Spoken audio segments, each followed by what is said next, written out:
खबरदार तक पर दिखाए जाने वाले सुपरहिट फिल्मों की कहानियों की श्रृंखला की अगली कड़ी के रूप में मैं जिस फिल्म की कहानी को लेकर आप सबके समक्ष उपस्थित हुआ हूं, वह फिल्म है राजा जानी। यह फिल्म 1972 ईस्वी में रूपहल्ली पर्दे पर आई थी और इस फिल्म का निर्देशन मोहन सहगल ने किया। इस फिल्म की मुख्य भूमिका में तब की सुपरहिट जोड़ी धर्मेंद्र और हेमा मालिनी थी, जबकि इस फिल्म में खलनायक की भूमिका प्रेमनाथ और प्रेम चोपड़ा ने निभाई। वहीं इस फिल्म में दुर्गा खोटे, हेलेन, जॉनी वॉकर आदि कलाकारों ने सहायक कलाकार की भूमिका निभाई थी। हेलेन इसमें मुख्य रूप से अतिथि कलाकार के तौर पर एक नृत्य के सीन में आई थी। यह फिल्म एक तरफ जहां अपने बेहतरीन संवादों के लिए जाने जाते हैं, वहीं दूसरी तरफ यह फिल्म अपने नृत्य और मधुर संगीत के लिए भी जानी जाती है। इस फिल्म के संगीत निर्देशक थे लक्ष्मीकांत प्यारेलाल और इस फिल्म में स्वर दिया था किशोर कुमार और स्वर साम्राज्ञी लता मंगेशकर। इस फिल्म के कुछ मधुर गानों को मैं आपके लिए गुनगुनाता हूँ। जानी ओ जानी, जानी ओ जानी, जल्दी से आजा मिल जा, बीत जाए ये जवानी। जानी ओ जानी, जानी ओ जानी, आजा आजा, आजा आजा, दूर दूर क्यों रहता है अपनी रानी से राजा। आजा आजा, आजा आजा, ABCD छोड़ो, नैना से नैना जोड़ो, देखो दिल ना तोड़ो, आई शाम सुहानी, राजा जानी ओ राजा जानी, राजा जानी ओ राजा जानी। दुनिया का मेला, मेले में लड़की, लड़की अकेली सन्नो, नाम उसका। दुनिया का मेला, मेले में लड़की, लड़की अकेली सन्नो, नाम उसका। गाल उसके गुलाबी, चाल उसके शराबी, ओ बाबू ओ लाला सबको सलाम उसका। दुनिया का मेला, मेले में लड़की, लड़की अकेली सन्नो, नाम उसका। ओ कितना मजा आ रहा है, ओ कितना मजा आ रहा है, तीरे नजर चल रहे हैं, अरमान निकल रहे हैं, ओ कितना मजा आ रहा है।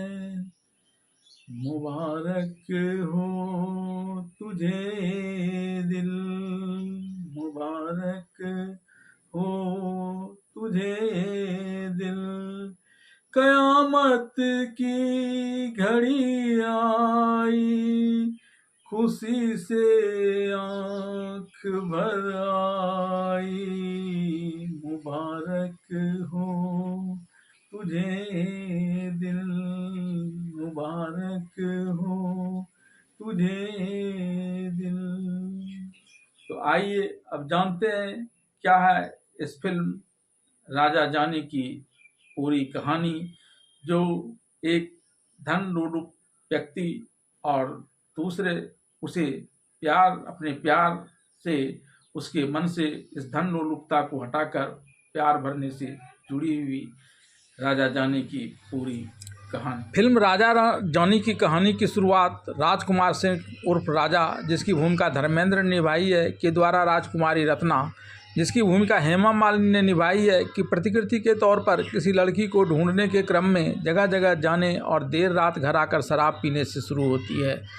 लगातार अन्यमनस्क होकर सिर्फ दिन रात एक लड़की की तलाश में इधर उधर भटकने और शराब के नशे में डूबे रहने से राजा का नौकर इमरती, जिसकी भूमिका जॉनी वॉकर ने निभाई है, काफ़ी चिंतित रहता है।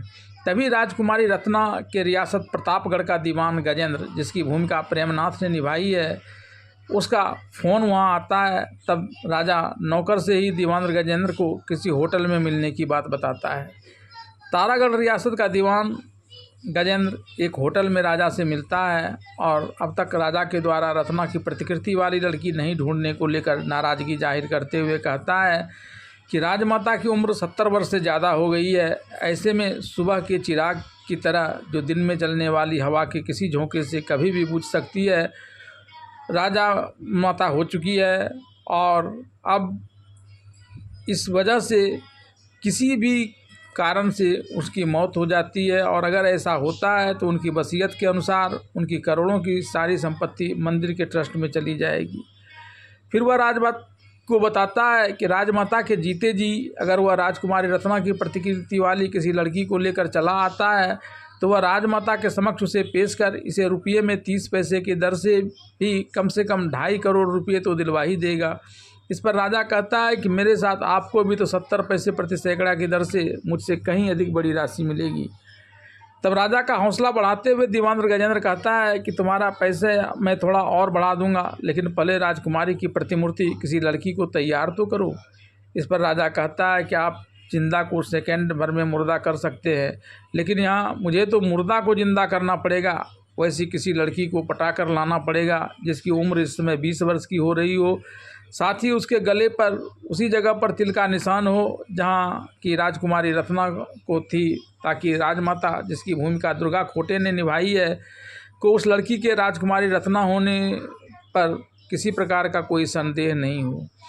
दीवान गजेंद्र उसे जल्दी करने की बात करते हुए वहाँ से चला जाता है। राजकुमारी की वर्षगांठ पर राजमाता अपनी देवी माता की पूजा करती है और पूजा करते करते भावुक हो जाती है। तब राज ज्योतिष रानी माँ से कहता है कि उसकी पोती राजकुमारी रत्ना टूटे तारे की तरह अब बहुत जल्दी आपके पास आने वाली है। इस पर प्रताप, जिसकी भूमिका प्रेम चोपड़ा ने निभाई है, कहता है कि ज्योतिष जी, आप तो वर्षों से ऐसी ही बातें करते चले आ रहे हैं। तब रानी माता ज्योतिषी से कहती है कि यह बच्चा है, इसकी किसी बात पर ध्यान नहीं दिया जाए। तब प्रताप उस घटना के बारे में जानना चाहता है जिस घटना की वजह से राजकुमारी रत्ना यहाँ नहीं रही और वो गायब है। इस घटना को लेकर प्रताप को दी गई जानकारी में यह बताया गया कि उस समय 3 दिन पहले राजमाता कुंभ स्नान के लिए गई थी। तभी इस राज्य का शत्रु डाकू तेजा सिंह ने महाराज को एक झूठा संदेश भिजवा दिया कि राजमाता बीमार है। तब महाराज रानी और राजकुमारी के साथ राजमाता को लाने के लिए एक गाड़ी पर जाने लगे। तभी रास्ते में अचानक डाकू तेजा ने इन पर आक्रमण कर दिया, जिसमें महारानी और महाराज दोनों की मौत हो गई। फिर डाकू तेजा राजकुमारी रत्ना को लेकर भागने लगा। तब वहाँ मौजूद एक सैनिक जुम्मन ने उसे भी गोली मार दी, लेकिन तेजा की गोली से घायल होने के कारण और सैनिक राजकुमारी रत्ना को वापस लेकर रियासत नहीं आ सका। राजकुमारी रत्ना वहीं एक नदी में गिर पड़ी।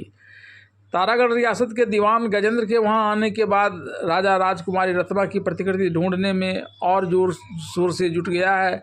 इस क्रम में वह सन्नू नाम की एक लड़की, जिसकी भूमिका हेमा मालिनी ने ही निभाई है, को एक नृत्य कार्यक्रम प्रस्तुत करते हुए देखता है। जब वह इसकी सूरत को राजकुमारी रत्ना की तस्वीर से मिलाता है तो उसे सन्नू हूबहू रत्ना दिखाई पड़ती है।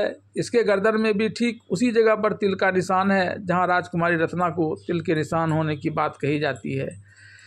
सन्नो को नृत्य करते देख राजा दीवान जी को वहाँ बुला लेता है। यहाँ दीवान जी और राजा सन्नो को नृत्य करने के बाद पैसा मांगने के दौरान एक आदमी द्वारा उसके प्रति गलत हरकत करने पर बुरी तरह से उसकी पिटाई करते हुए देखते हैं। इसे देख राजा को तो सन्नो एकदम से भा जाती है, लेकिन दीवान जी को सन्नो इसलिए पसंद नहीं है क्योंकि वह राजकुमारी रत्ना की तरह शालीन नहीं है और न ही वह अंग्रेजी बोल पाती है। इस पर राजा दीवान जी से यह कहता है कि अभी आप जाइए, मैं सानू को राजकुमारी रत्ना की तरह शालीन और अंग्रेजी बोलने वाला बना लूँगा, तब फिर आपसे इस मामले में बात करूँगा। एक दिन सन्नो के माता पिता जिसने इसे पाला है वह पैसे लेकर एक सेठ के साथ इसका सौदा तय कर लेता है। जब वह सेठ एक रात वहाँ इसके साथ रंगरेलियाँ मनाने आता है तो यह एक चाकू से उस पर वार कर वहाँ से भाग जाती है। राजा जो उसे पटाने का तरीका ढूंढने वहाँ आया हुआ है, इसे भागती देखता है तो इसका पीछा करता है। जब वह रेलवे स्टेशन पर आती है तो वहाँ पर एक रेलगाड़ी चली जा रही होती है या उसी पर सवार हो जाती है। सन्नो जिस डब्बे में जाती है उसमें 2 व्यक्ति पहले से मौजूद रहता है। सन्नो को देखकर उसकी नीयत खराब हो जाती है और वह सन्नो के साथ बलात्कार करने का प्रयास करता है। इस पर सन्नो उसे चाकू दिखाकर डराती है। तभी एक व्यक्ति उसे चाकू छीन लेता है और ज़बरदस्ती करने का प्रयास करता है। तभी राज जो सन्नो का पीछा करते हुए उस रेलवे में चढ़ा था वह उस कंपार्टमेंट में आ जाता है और उन दोनों लफंगों की जमकर धुनाई करता है। फिर वह सन्नो से पूछता है कि वह कहाँ जा रही है। इस पर वह मुंबई जाने की बात बताती है, लेकिन वह जिसके पास जाने की बात कहती है उसका पता उसे नहीं मालूम है। साथ ही वह गाड़ी 2 बजे रात में मुंबई स्टेशन पहुंचती है, इसलिए रात भर राजा के पास ही रुकने के लिए चली जाती है। रात में राजा के यहाँ जब उसका नौकर इमरती लाल दरवाज़ा लगाता है तो सन्नो को एक बार फिर झटका लगता है कि यहाँ आकर वह एक फिर से फंस गई, इसलिए वह एक रामपुरी चाकू उठाकर इमरती लाल पर झपटती है। तब इमरती लाल अपने मालिक राजा को खुद को इस लड़की जिसे वह झपक झल्लो कहता है इससे बचाने के लिए ज़ोर ज़ोर से आवाज़ देने लगता है। राजा आकर उस दोनों को समझाता है। फिर वह सन्नो को एक कमरे में ले जाकर सोने के लिए कहता है। यहाँ भी उसकी इज्जत के साथ खिलवाड़ ना हो जाए, इस चिंता में वह रात भर जगी रहती है। सुबह राजा उससे कहता है कि तुमने तो सारे दरवाजे खिड़कियाँ खोल रखे थे, तो फिर नींद कैसे आती? रात भर तुम जगी रहे, अब नाश्ता करके सो जाओ। थोड़ी देर बाद राजा आकर उसे यह कहकर तैयार होने के लिए कहता है कि चलो मैं तुम्हारे साथ तुम्हारे संबंधी के घर तुम्हें छोड़कर आता हूँ। इस पर वह बताती है कि उसका यहाँ कोई संबंधी नहीं है। उसने रात में इससे झूठी कहा कि यहाँ उसका कोई संबंधी है। तब राजा उसे उसके माँ बाप के पास ही पहुँचा देने की बात करता है। इस पर वह कहती है कि वह लोग उसके माँ बाप नहीं हैं, उन लोगों ने इसे छुटपन से ही पाला है। थोड़ी बड़ी होने पर ही यह नाच गाना कर रोज़ 20-25 रुपये कमा कर उन लोगों को दिया करती थी। लेकिन एक दिन उसके पालने वाले जिसे वह मौसी कहती थी उसने 300 रुपये में एक बूढ़े खुसट से इसका सौदा कर दिया। जिस रात वह भागी थी उस रात वह बूढ़ा खुसट इसके साथ आकर इसकी इज्जत के साथ खिलवाड़ करने लगा था और तब इसने उसे छुरा मार कर घायल कर दिया और भाग गई। फिर ट्रेन में भी आकर फंस गई जहाँ तुमने मेरी असमत की रक्षा की और अब तुम भी मुझे भटकने के लिए यहाँ से निकल जाने के लिए कह रहे हो। इस पर राजा सन्नो से कहता है कि लेकिन तुमको तो यहाँ से जाना ही पड़ेगा, नहीं तो फिर पुलिस पकड़ लेगी और तुम्हें फांसी हो जाएगी क्योंकि तुमने एक व्यक्ति को मारा है। इस पर सन्नो कहती है कि वह मरने से नहीं डरती, लेकिन फांसी से उसे बहुत डर लगता है, इसमें गला खींचकर लंबा हो जाता है। फिर राजा अपने मतलब साधने के लिए सन्नो से कहता है कि एक उपाय है पुलिस से बचने का, वह यह कि तुम यहाँ एक साधारण लड़की की तरह नहीं, एक राजकुमारी की तरह रहो। अब से तुम्हारा नाम सन्नो भी नहीं रहेगा, बल्कि अब से तुम्हारा नाम राजकुमारी रत्ना हो जाएगा। अब तुम गाने वाली को छोड़कर राजकुमारी की तरह व्यवहार करना सीख लो। सन्नो के हामी भरने के बाद राजा उसे राजकुमारी की तरह रहने सहने, बोलने चालने, खाने पीने आदि का ट्रेनिंग देने लगता है। वह उसे पाश्चात्य संस्कृति के अनुसार क्लबों में डांस करने के तरीके से लेकर अंग्रेजी लिखना पढ़ना सिखाने लगता है। इसी दौरान प्रेम गीत गाकर वह राजा से प्रणय निवेदन भी करती है। एक दिन प्रतापगढ़ का दीवान गजेंद्र राजा से मिलने आता है और उससे पूर्व में हुए सौदे की बात करता है। इस पर राजा कहता है कि अब इस सौदे की नई दर तय होगी। फिर कुछ चिक के बाद दोनों 50-50% पर राजी हो जाते हैं। तब दीवान गजेंद्र राजा से यह पूछता है इस लड़के की पूरी ट्रेनिंग तो हो गई ना, कहीं ऐसा ना हो कि राजमाता के समक्ष पुल खुल जाए। इस पर राजा कहता है कि यह काम उसका है, वह सब संभाल लेगा। दीवान के यहाँ जाने के बाद राजा खुशी खुशी सन्नो, जिसे अब वह राजकुमारी रत्ना के रूप में लगभग ढाल चुका है, के पास आता है और उसे लेकर एक विशेष रूम में जाता है। यहाँ एक राज खानदान के कुछ लोगों की तस्वीर लगी हुई है। राजकुमारी रत्ना बनी सन्नो राजा से इन तस्वीरों को दिखाए जाने का कारण जानना चाहती है। इस पर राजा पहले उसे इन तस्वीरों से जुड़ी हुई कहानी बताते हुए सब तस्वीरों से परिचय कराता है। राजकुमारी रत्ना के बचपन की तस्वीर दिखाते हुए रत्ना बनी सन्नो से कहता है कि यह तुम्हारी बचपन की तस्वीर है, जो असल में प्रतापगढ़ की राजकुमारी होती है। एक दिन राजकुमारी अपने माता पिता के साथ अपनी दादी राजमाता से मिलने के लिए जा रही होती है। तभी इस खानदान का जानी दुश्मन तेजा रास्ते में एक सुनसान जगह में इन पर आक्रमण कर देता है। महाराज और महारानी की हत्या कर वह राजकुमारी रत्ना को अपने संग घोड़ा पर बिठाकर भागने लगता है। तभी राजा का एक वफादार सैनिक जुम्मन तेजा को गोली मार देता है, जिससे उसकी मृत्यु हो जाती है। इस दौरान राजकुमारी रत्ना नदी में कर मर जाती है, लेकिन उसके लाश के कहीं नहीं मिलने से राजमाता को अभी भी यकीन है कि उसकी पोती राजकुमारी रत्ना जीवित है और वह बेसब्री से अपनी पोती की तलाश कर रही है। इसके बाद राजा सन्नो से राजकुमारी रत्ना बनकर वहां जाकर रहने की बात करता है, ताकि उस राज खानदान की संपत्ति पर कब्जा जमाया जा सके। राजा की यह बात सुन सन्नो यह कहते हुए इस काम को करने से इनकार कर देती है कि यहाँ आकर वह उसके प्यार में पागल हो गई थी। उसे लगता था कि वह भी मुझे प्यार करता है, लेकिन यहाँ आकर मैं धोखा खा गई। मुझे यहाँ आकर पता चला कि यह सब ढोंग सिर्फ उस राज खानदान की संपत्ति हड़पने के लिए की जा रही थी। इस पर राजा कहता है कि उसके लिए प्यार जैसे शब्द कोई मायने नहीं रखता, क्योंकि वह पहले कई बार इस प्यार के चक्कर में धोखा खा चुका है। तब सन्नो राजा से उसका घर छोड़कर कहीं और चले जाने की बात करती है। सन्नो जब राजा का घर छोड़कर जा रही होती है, तभी इमरती उसे टोक देता है। इस पर सन्नो इमरती से कहती है कि वह अपने मालिक को नहीं जानता है, वह आदमी नहीं बल्कि, लेकिन इससे पहले कि सन्नो अपनी बात पूरी कर पाती, इमरती उसकी बातों को यह कहकर पूरा कर देता है कि वह देवता है। फिर वह सन्नो को बताता है कि किस प्रकार से वह पहले लोगों को अपने धन से मदद करता था, लेकिन जब उसकी माँ मरनासन्न थी और उसके पास पैसे नहीं थे, तब उसमें से इसकी मदद पाए किसी भी व्यक्ति ने इसकी मदद नहीं की और इसकी माँ एक सरकारी अस्पताल में इलाज के अभाव में मर गई। यहाँ तक कि उसकी एक पूर्व प्रेमिका, जिसकी भूमिका बिंदु ने निभाई है, उसने भी इसे दगा दे दिया। लथपत, जिसकी भूमिका मनमोहन ने निभाई है, के साथ प्यार करने लगी। एक दिन जब राजा ने दोनों को रंगे हाथ पकड़ लिया, तो जिस लखपत की इसने मदद की थी, वह लखपत अपनी उस प्रेमिका, जो पहले इसकी प्रेमिका थी, के सामने इसे बेइज्जत करने लगा। तब राजा ने धनपत को धक्का देकर रूम से बाहर कर दिया और अपनी पूर्व प्रेमिका को बताया कि आज उसने उसका असली रूप देख लिया है, कि वह सब कुछ पैसे के लिए ही कर रही थी। तब से ही मेरे मालिक राजा दिन रात सिर्फ पैसा ही बनाने की सोचते हैं। तुम आई तो मैंने सोचा कि उनकी ज़िंदगी संवर जाएगी, लेकिन तुम भी तो धंधेबाज ही निकली। सौदा नहीं पटा तो राजा को इसके हाल पर छोड़कर यहाँ से जाने लगी। उसके प्रति तुम्हारा प्यार भी हवा हवाई ही निकला। तब सन्नो ने इमरती से कहा अब वह कहीं नहीं जाएगी और तब तक राजा की बात मानती रहेगी, जब तक कि यह उसके मन में समाये धन प्राप्ति के इस सोच को हटा नहीं देती है। इसके बाद सन्नो राजकुमारी रत्ना बनकर राजा के संग राजमाता से मिलने के लिए आती है। राजमाता का एक सेवक पहले राजा को उसके पास बुलाता है। यहाँ राजमाता राजा से कहती है कि तुमने जो पत्र लिखा था उसमें कहीं अपने बारे में कोई जिक्र नहीं किया था। तब राजा बताता है कि वह जागीरदार राम सिंह का बेटा है और इस समय मुंबई में कारोबार करता है। इस पर राजमाता कहती है कि वह उसके बारे में जानती है, उसके पिता के बारे में। और इसके बाद राजमाता पूछती है कि रत्ना उसे कैसे मिली। तब राजा उसे बताता है कि उसके पिता और तेजा सिंह दोनों गहरे दोस्त थे। तेजा सिंह की जागीर के कुछ हिस्से को आपके बेटा, जो प्रतापगढ़ के महाराज थे, उन्होंने ज़बरदस्ती ले लिया था। इसका प्रतिशोध करने के लिए तेजा सिंह डाकू बन गया, लेकिन इस प्रतिशोध के क्रम में जब उसने महाराज और महारानी को मारकर उसकी बेटी रत्ना को लेकर अपने अड्डे पर आया, तो उसी दिन माँ बाप की बच्ची को देखकर उसका मन विचलित होने लगा।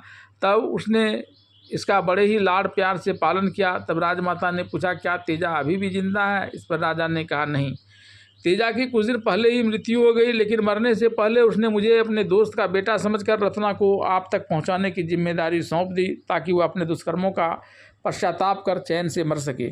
फिर तेजा सिंह को दिए वचन के अनुसार मैं राजकुमारी रत्ना को आप तक पहुंचाने के काम में जुट गया और आपके नाम इस आशय का पत्र लिखा। फिर आपके दीवान जी के द्वारा बुलाए जाने पर मैं राजकुमारी रत्ना को लेकर आपके पास आया हूँ। इस बीच दीवान गजेंद्र ने पूछा कि जब तेजा सिंह इस राज परिवार से बुरी तरह से नफरत करता था तो उसने रत्ना को जीवित क्यों छोड़ दिया। तब इसकी बात काटते हुए राजा ने कहा कि मैं अब पहले ही आपको इस बात की जानकारी दे चुका हूँ कि तेजा सिंह कोई व्यावसायिक डकैत नहीं था, वह भी जागीरदार था और सिर्फ प्रतापगढ़ के महाराज से प्रतिशोध लेने के लिए डाकू बना था।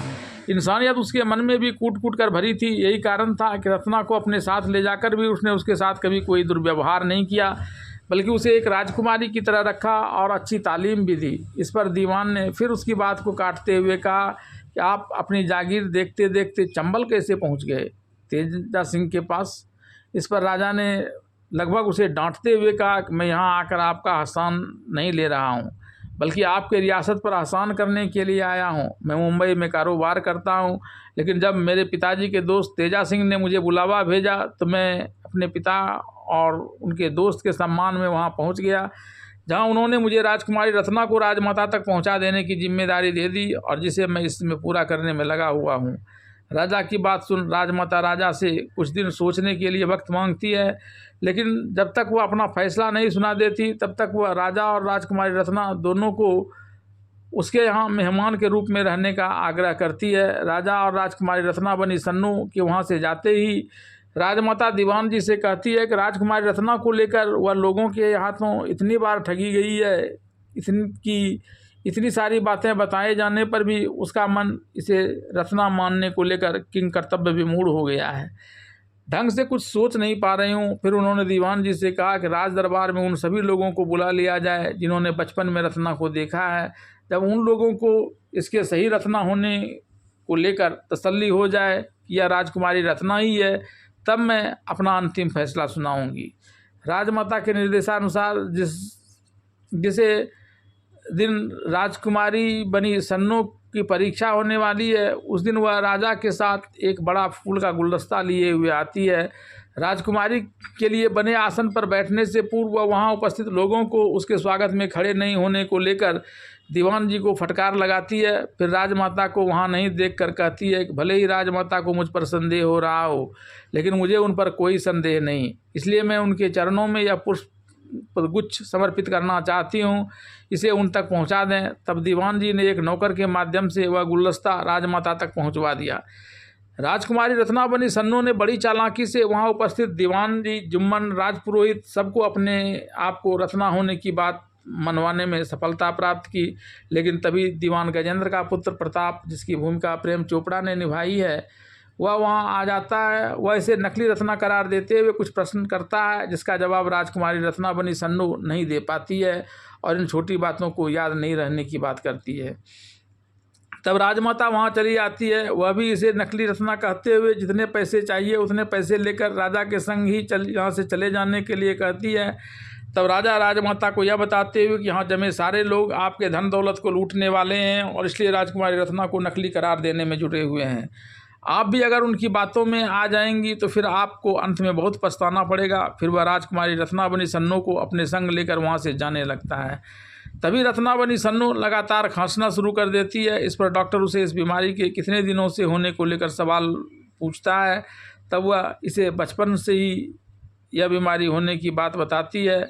इसे राजमाता को रत्ना के बचपन में इसी प्रकार से लगातार खांसने की बीमारी की घटना की याद आ जाती है। तब वह यह कहकर यह चाहे जो हो, लेकिन अब से यह राजमहल में राजकुमारी रत्ना के ही रूप में रहेगी, उसे वहीं राजमहल में रखने के लिए तैयार हो जाती है। राजकुमारी रत्ना के मिल जाने की खुशी में राजमहल में एक भव्य कार्यक्रम का आयोजन किया जाता है। राजकुमारी रत्ना के मिल जाने की खुशी में राजमाता फूले नहीं समा रही है, यहाँ तक कि वह खुद अपने हाथों से उसके लिए खाना बनाती है और खिलाती है। वहीं दूसरी तरफ दीवान गजेंद्र जी का बेटा प्रताप राजकुमारी रत्ना से नहीं पहचानने को लेकर माफ़ी मांगते हुए फिर से उसका प्रेम पाना चाहता है, लेकिन राजकुमारी रत्ना बनी सन्नो उसे बहुत ज़्यादा तवज्जो नहीं देती। तभी राजमाता दोनों को खाने की मेज पर लाकर खाना खिलाने लगती है। इस बीच एक सेवक राजमाता को राजा के यहाँ आने की बात बताता है। तब राजमाता उसे तुरंत यहाँ लाने की बात करती है। राजा से खैर खाए बैठे प्रताप तब रानी माता को यह कहता है कि यह शायद यहाँ से जाने की अनुमति मांगने के लिए आ रही है। तब रानी माता ने राजा के आने पर उसके कुछ कहे बिना ही यह कहना शुरू कर दिया कि मेहमान आते अपने मन से हैं, लेकिन जाते मेजबान के मन से हैं। तब राजा अपना सामान पैक करने की बात करता है, लेकिन राजमाता उसे वहीं रोक लेती है। खाना खाने के क्रम में राजा हाथ पोंछने वाली कागज़ की रुमाल पर यह संदेश लिखकर सन्नो तक पहुंचा देता है कि तुम यहाँ जल्दी से राजमाता से मिलकर खजाने की चाबी हासिल करो। इस घटना के बाद रत्ना बनी सन्नो राजा के कक्ष में आकर उससे मिलती है और कहती है उसे सब कुछ याद है, लेकिन जिस प्रकार से राजमाता अपना प्रेम उस पर उड़ेल रही है, उसे देखते हुए यह काम वह हरगिज नहीं कर सकती है। भले ही वह कहे तो यह अपनी जान उसके लिए दे दे। फिर वह राजा से कोई ऐसा उपाय करने के लिए कहती है जिससे राजमाता से सामना हुए बिना राज खजाने की चाबी मिल जाए। तब राजा उसे यह कहता है कि तुम मुझे डराओ धमकाओ नहीं, फिलहाल अपने काम पर ध्यान दो और जब तक मैं नहीं कहूँ तब तक यहाँ मुझसे मिलने नहीं आया करो। तब राजकुमारी रत्नाबनी सन्नो इमरती के पास जाती है और कहती है कि राजा बदलने वाला नहीं है, उसके मन में धन के प्रति वैसा ही लोभ अभी भी बना हुआ है। तब इमरती उससे कहता है कि उसे थोड़ा जलाना होगा। इमरती से मिलकर जब राजकुमारी रत्नाबनी सन्नो राजमहल आकर प्रताप से मिलती है तो धीरे धीरे उसे अपने पुराने प्यार की बातें करने लगती हैं। इसी क्रम में जब राजा जलतरंग जा रहा होता है तब उसका नौकर इमरती भी उसके साथ आने के लिए तैयार हो जाता है। फिर वह वहाँ से राजकुमारी रत्नाबनी सन्नो को फ़ोन कर देता है कि जब वह तरंग पहुँचेंगे तब वह 2 बार हॉर्न बजाकर उसे सूचित कर देगा ताकि वह राजा को जलाने के लिए कुछ कर सके। फिर जब राजा इमरती के साथ जलतरंग पहुंचता है तो इमरती 2 हॉर्न बजाकर राजकुमारी रत्ना को वहां आने की सूचना दे देता है। फिर वह राजा को जलाने के लिए प्रताप के साथ रोमांस का नाटक करने लगती है, जिसे देखकर राजा जलभून जाता है और वहां से भागकर अपने घर चला आता है। इस बीच एक दिन प्रतापगढ़ का राजकुमार दीवान गजेंद्र राजमाता को यह राजपत्र दिखाता है जिसमें सरकार ने उसके पोती रत्ना को प्रतापगढ़ रियासत का वारिस मान लिया है। इस पर राजमाता उसे धन्यवाद देते हुए एक बड़ा कार्यक्रम आयोजित करने की बात करती है।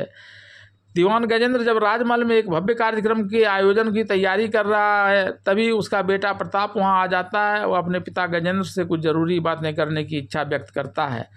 हालांकि दीवान गजेंद्र उसे अपनी व्यस्तता की बात कहकर किसी अन्य समय में बात करने के लिए कहता है। तब प्रताप कहता है कि उसके पास इससे भी ज़रूरी बात है जिसके होने पर शायद इस कार्यक्रम की ज़रूरत ही ना रहे। तब वह अपने पिता प्रतापगढ़ के दीवान गजेंद्र को अपने कक्ष में ले जाता है। यहाँ सन्नो को पालने वाले दंपत्ति, जिसे सन्नू मौसा मौसी कहते हैं, वह मौजूद रहता है। दोनों दीवान जी को देखकर यह कहते हुए कि उसकी बेटी को आपने राजकुमारी बना दिया, यह उन पर बहुत बड़ा एहसान है। फिर वह अपनी गरीबी की दुहाई देकर उससे कुछ धन की याचना करते हैं, लेकिन गजेंद्र उसकी कोई मदद करने की जगह उल्टे सैनिक को बुलाकर उसे गिरफ्तार करवा देता है। पिता की यह हरकत देख प्रताप कहता है कि इसका मतलब है कि आप सारी बातों को जानते हैं और राजा के साथ मिलकर कोई षड्यंत्र कर रहे हैं। तब दीवान गजेंद्र अपने बेटे प्रताप से कहता है कि वह जो कुछ भी कर रहा है उसकी भलाई के लिए ही कर रहा है। इस पर प्रताप कहता है कि फायदे की बात तो ठीक है, लेकिन इसमें राजा का साथ होना अच्छा नहीं है। ऐसे में आप राजा को इस षड्यंत्र से बाहर कीजिए। राजमाता इस भव्य कार्यक्रम में यह घोषणा करती है कि आज से राजकुमारी इस राजगद्दी की अधिकारिणी है। वह इसे राज खजाने की चाबी सौंपती है। साथ ही उपस्थित जन समुदाय को इस बात की भी सूचना दे देती है कि वह अपनी पोती राजकुमारी रत्ना का ब्याह रियासत के दीवान गजेंद्र के बेटे प्रताप से करने वाली है। इसके बाद इस बात को लेकर वहाँ खुशियाँ मनाई जाती हैं, नाच गाने किए जाते हैं। प्रताप से राजकुमारी रत्ना बनी सन्नो की शादी की घोषणा से राजा मर्माहत हो जाता है और इस कार्यक्रम से बीच में ही उठकर चला आता है। इस कार्यक्रम की समाप्ति के पश्चात राजकुमारी रत्ना बनी सन्नो राजा से मिलने आती है और उसके चरणों में राज खजाने की चाबी सौंपते हुए कहती है कि उसके पास जो कुछ भी है वह सब उसकी ही तो दी हुई है, नहीं तो वह पहले चौक चौराहे पर गाकर 10-20 रुपये ही तो कमा पाती थी। आज तो वह जितने रुपये की साड़ी पहने हुए हैं उतना 10 जन्म लेकर भी नहीं कमा पाती। फिर वह राजा से तब तक यहाँ से नहीं जाने की प्रार्थना करती है जब तक कि वह प्रताप के संग शादी कर डोली पर विदा न हो जाए। उसकी बात सुन राजा के विह्वल होने पर वह उससे कहती है कि मेरा सब कुछ तुम्हारा ही दिया हुआ है, मैं शादी से भी खुश नहीं हूँ, लेकिन तुम्हें तो सिर्फ धन चाहिए। मैं तो फिर से सन्नो बनकर इस धन दौलत की दुनिया को छोड़कर सिर्फ तुम्हारी दुनिया में रहना चाहती हूँ। तब राजा उसे जल्दी से राजमहल जाकर वहाँ से पिछले दरवाजे से निकलकर इसके संग इसकी गाड़ी में बैठकर जल्दी से भाग जाने की बात करता है। राजा और सन्नो की इस योजना के विपरीत दीवान गजेंद्र और उसका बेटा प्रताप दोनों राजा को हटाकर सारी संपत्ति पर खुद अधिकार जमाने की एक योजना बना लेता है और उसके तहत राजमहल में हर जगह अपना विश्वास पात्र सैनिक नियुक्त कर देता है। जिस वक्त राजा अपनी कार निकालकर सन्नो के साथ वहां से भाग आने के लिए निकल रहा होता है, तभी दीवान गजेंद्र उसके पास आकर उससे पूछता है कि इस समय वह कहाँ जा रहा है। फिर वह उसका हाल चाल पूछता है। तब राजा उसे हर चीज़ ठीक होने की बात बताते हुए कहता है कि अपने धंधे में विश्वासी होना बहुत ज़रूरी है और नहीं तो उसके लिए बहुत कड़ी सज़ा का भी प्रावधान है। तब दीवान गजेंद्र यह कहते हुए कि यह बात तो मुझे तुमसे कहनी थी और तुम मुझसे ही सुना रहे हो। तब राजा जल्दी से वहाँ बाहर निकालने के लिए दीवान को बांधकर अपने